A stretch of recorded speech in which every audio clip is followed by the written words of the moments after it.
आप सबको ईद पेंतीकोस्ट मुबारक हो। आज हमारे साथ खुदावंद के हादिम जिनका ताल्लुक रिन्यूड प्रेस्बिटेरियन चर्च के साथ है, और ये एक इंटरनेशनल तंजीम है जिसके प्रेसिडेंट जो पास्टर नासिर रफ़ीक हैं हमारे साथ बातचीत करेंगे ईद पेंतीकोस्ट के हवाले से। और मुझे उम्मीद है कि आप इन बातों को सुनकर बाइस बरकत होंगे और खुदावंद आपकी ज़िंदगी में एक अजीब काम करेगा। तो पास्टर नासिर रफ़ीक साहब, मैं आपका शुक्रगुज़ार हूँ, आपने दोबारा से हमें वक्त दिया है। तो मैं आपसे पूछना चाहता हूँ कि मसीही होते हुए हम ईद पेंतीकोस्ट का दिन क्यों मनाते हैं? सबसे पहले तो मेरी तरफ से भी तमाम सुनने वालों को जो है ईद पेंतीकोस्त का दिन मुबारक हो। और इसको समझने के लिए, ईद पेंतीकोस्त के दिन को समझने के लिए तारीख़ी तौर पर हमें अखबार की किताब उसका 23वां बाब स्टडी करना होगा, यानी कि ओल्ड टेस्टामेंट पढ़ना होगा। और फिर जो हम मसीहियों की ज़िंदगी में जिसकी अहमियत है उसके लिए स्पेशली अमाल की किताब और उसका दूसरा बाब जो है, इसमें ईद पेंतीकोस्ट की जो वाइटलनेस है, जो इसकी इम्पोर्टेंस है, वो बड़े वाज़ेह तौर पर बताई गई है कि हम मसीही ये दिन क्यों सेलिब्रेट करते हैं। तो मैं इसको मज़ीद थोड़ा सा डिस्क्लोज़ करने के लिए या बताने के लिए या मज़ीद वजाहत करने के लिए अमाल की किताब उसका दूसरे बाब में से एक हवाला आपके दरमियान पढ़ना चाहता हूँ, फिर हम आगे चलेंगे। अमाल की किताब उसका दूसरा बाब पहली आयत से, जब ईद पेंतीकोस्त का दिन आया तो वो सब एक जगह जमा थे कि यकायक आसमान से ऐसी आवाज़ आई जैसे ज़ोर की आंधी का सन्नाटा होता है, और उससे सारा घर जहाँ वो बैठे थे गूंज गया, और उन्हें आग के शोले की सी फटती हुई ज़बानें दिखाई दी, और उनमें से हर एक पर आ ठहरी, और वह सब रूहुल कुद्स से भर गए और गैर ज़बानें बोलने लगे जिस तरह रूह ने उन्हें बोलने की ताकत बख्शी। तो इससे हम सीखते हैं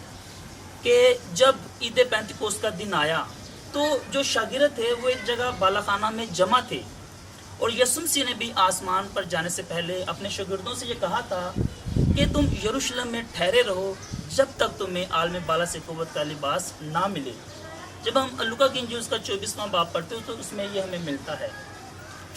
तो वो यसुम मसीह के कहने के मुताबिक यरूशलेम में दुआ कर रहे थे, और इसको जब पूरे चैप्टर को हम पढ़ते हैं तो हमें पता चलता है कि ये जो वादा किया गया था कि आखिर दिनों में खुदा जो है हर एक फ़र्द बशर पर अपना रूह नाजिल करेगा, और तुम्हारे बेटे बेटियां नबूवत करेंगे, जवान रोया देखेंगे, बूढ़े ख्वाब देखेंगे, और तुम्हारी लोंडियां भी जो हैं वो नबूवत करेंगी। तो ये योएल नबी का जो सहीफ़ा है उसका जब हम दूसरा बाब पढ़ते हैं तो उसमें हमें ये पता चलता है कि ये पेशन गोई थी वो योएल नबी ने कितने साल पहले की थी, जो अमाल की किताब में आके उसकी जो है वो अकम्पलिश वो नबूवत जो है वो प्राप्ति हो रही है। तो हम मसीही जो है ईद पेंतीकोस्त इसलिए मनाते हैं कि इस दिन खुदा का जो रूह है वो नाज़िल हुआ था इब्तदाई कलीसिया पर, और वो रूहुल कुद्स से भर गए, गैर ज़ुबानें बोलने लगे, और उनके अंदर एक अजीब ताकत आ गई। तो उन्होंने मसीह के कलाम को जो है वो दिलेरी के साथ बयान करना शुरू कर दिया। जैसे हम पढ़ते हैं बाइबल मुक़द्दस में कि पतरस रसूल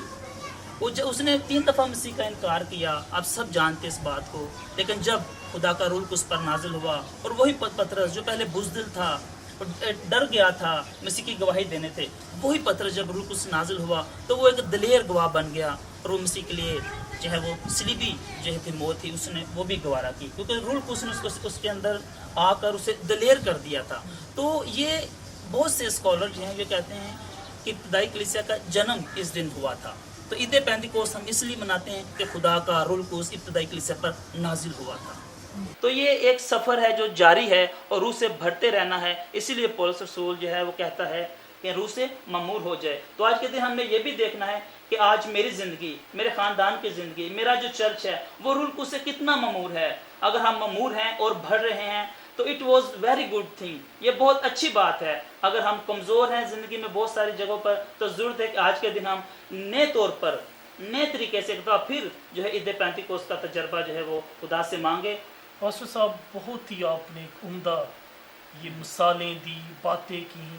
जी। एक जो चैलेंज जो आपने हम सबको दिया है वो ये है कि अब हमने भी अपने आप से एक सवाल पूछना है, क्या रूहुल कुद्स मेरी ज़िंदगी में है कि नहीं। लेकिन एक ही और सवाल जो इसमें आ जाता है जी वो ये है कि क्या गैर ज़ुबानें बोलना ही रूहुल कुद्स का निशान या सबूत है हमारी ज़िंदगी में? ये बाइबल में लिखा है कि जब तो इब्तदाई कलीसिया पर रूह कुद्स नाज़िल हो तो वो गैर ज़बानें बोलने लगे और मसीह के खुदा के बड़े बड़े कामों का बयान करने लगे। और लेकिन जब हम बाइबल मुकद्दस में कुरिन्थियों के नाम पौलुस रसूल का पहला खत पढ़ते हैं तो वहाँ पर लिखा हुआ है रूहुल कुद्स की 9 नेमतें जो हैं वाज़ेह तौर पर वहाँ मेंशन की गई हैं कि बाज़ को एक ही रूह जो है वो इल्मियत का कलाम देता है, नबूवत का कलाम देता है, मोजज़ात की कुदरत देता है, शिफाओं की कुदरत देता है, इम्तियाज़ की रूह है, ईमान की नेमत है। इस तरह वहाँ बड़ी नेमतें जो मेंशन की गई हैं। तो वो भी सम टाइम खुदा का रूहुल कुद्स जो है वो सकता है उसकी जो नेमत मेरे अंदर नबूवत की उसने मुझे नेमत दी है, मैं नबूवत कर रहा हूँ कलीसिया के लिए, लोगों के लिए, दुनिया के लिए मैं तरक्की की बातें कर रहा हूँ, लेकिन मैं गैर ज़ुबानें नहीं बोल रहा।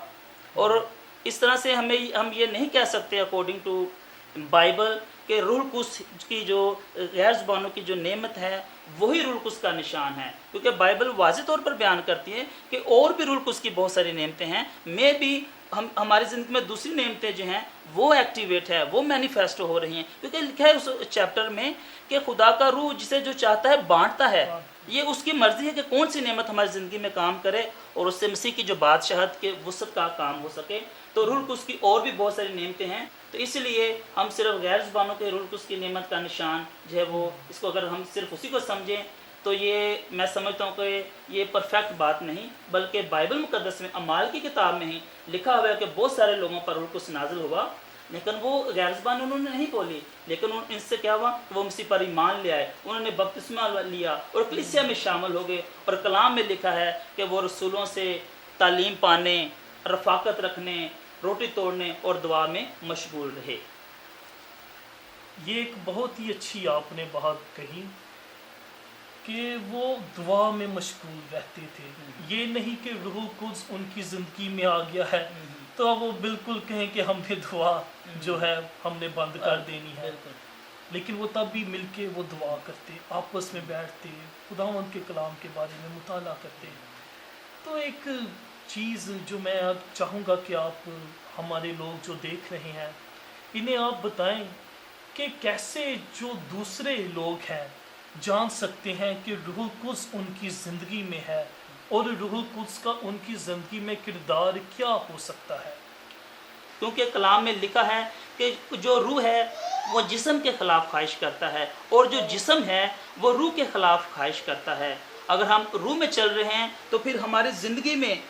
क्या लिखा है कि रूह का फल क्या है, मोहब्बत है, खुशी है, इत्मीनान है, तहम्मुल है, मेहरबानी है, ईमानदारी है, नेकी है, हलीमी है, परहेज़गारी है। अगर हमारी ज़िंदगी में ये फल काम कर रहे हैं तो इसका मतलब है कि लोग भी जो हैं वो हम में देखेंगे और वो ऑब्ज़र्व करेंगे कि वाकई ही इस शख्स में ये क्वालिटी पाई जाती है, ये खूबी पाई जाती है, ये हम्बल है, ये हलीम है, ये नेकी करता है, ये दुनियावी चीज़ों से, जिस्मानी चीज़ों से परहेज़ करता है, खुदा के जो कवानीन हैं उनको फॉलो करता है, ये सच बोलता है। लोग कहेंगे कि वाकई ही ये शख्स जो है रूह से भरा हुआ है, ये शख्स खुदा के कलाम को फॉलो कर रहा है। इससे हमें भी खुद भी एहसास होगा, हम खुद भी बरकत पाएंगे और जो देखने वाले लोग हैं वो भी बरकत पाएंगे, हमारा घराना बरकत पाएगा, हमारा जो है वो शहर के लोग बरकत पाएंगे, हमारा चर्च बरकत पाएगा, दुनिया के लिए हम बायस बरकत हो जाएंगे। लेकिन जब हम खुदा के रूह से भरेंगे, जब हम खुदा के रूह की ख्वाहिश को पूरा करेंगे, तो मेरे अजीज़ों आज का दिन ईद पेंतिकोस्त का दिन जो है वो रूह के फलों से भरने का दिन है, रूह की मामूरी का दिन है, कलीसियाओं में रूह के कामों का बयान करने का जिक्र है, खुदा के बड़े बड़े कामों का बयान करने का जिक्र है। और वक्त है, एक दिल होने का वक्त है, इकट्ठे रहने का वक्त है। बाइबल मुकद्दस में लिखा है कि आखिर ज़माने में बेदीनी के बढ़ जाने से बथेरों की मोहब्बत ठंडी पड़ जाएगी, लेकिन जब आपके अंदर रूहुल कुद्स का फल मोहब्बत ہوگا جو کہ اگاپے محبت یہاں پر مینشن کیا گیا لفظ، تو وہ محبت کبھی بھی ماند نہیں پڑے گی، کبھی بھی ٹھنڈی نہیں پڑے گی، کبھی بھی وہ محبت جو ہے وہ آپ کو افسردہ نہیں ہونے دے گی اور آپ کو قائم رکھے گی۔ تو خدا محبت ہے۔ آج عید پینتیکوست کے دن کلیسیا کے جو کہ ابتدائی کلیسیا کے معمور ہونے کا دن تھا، روح القدس کے نازل ہونے کا دن تھا۔ میں سمجھتا ہوں کہ اگر ہم پر روح القدس نازل نہیں ہوا، ہماری زندگی وہ روح القدس سے بھرپور نہیں، تو ضرورت ہے کہ ہم روح القدس سے بھرپور ہو جائیں، روح القدس سے معمور ہو جائیں اور مسیح کی گواہی دیں دنیا کی انتہا تک۔ اس عید پینتیکوست میں یاد رکھیں کہ روح القدس کو اپنی زندگی میں محدود نہ رہنے دیں، اسے آج کے دن میں ہی نہ رکھیں بلکہ اسے ہر ایک دن میں اجازت دیں کہ وہ آپ کی زندگی میں کام کرے اور آپ کے وسیلہ سے لوگ برکت پائیں گے۔ تو میں پاسٹر ناصر رفیقہ جو رینیوڈ پریسبیٹیرین چرچ انٹرنیشنل کے پریزیڈنٹ بھی ہیں اور پاسبانی خدمت یہاں پاکستان میں کر رہے ہیں، میں ان کا شکر گزار ہوں اور میں امید کرتا ہوں یہ جتنی بھی بات چیت ہوئی ہے آپ ان سب باتوں سے حوصلہ پائیں گے، برکت پائیں گے اور روح القدس کے کام کو اپنی زندگی میں آپ حقیقت ہوتے ہوئے دیکھیں گے۔ خداوند آپ کے ساتھ ہو، آمین۔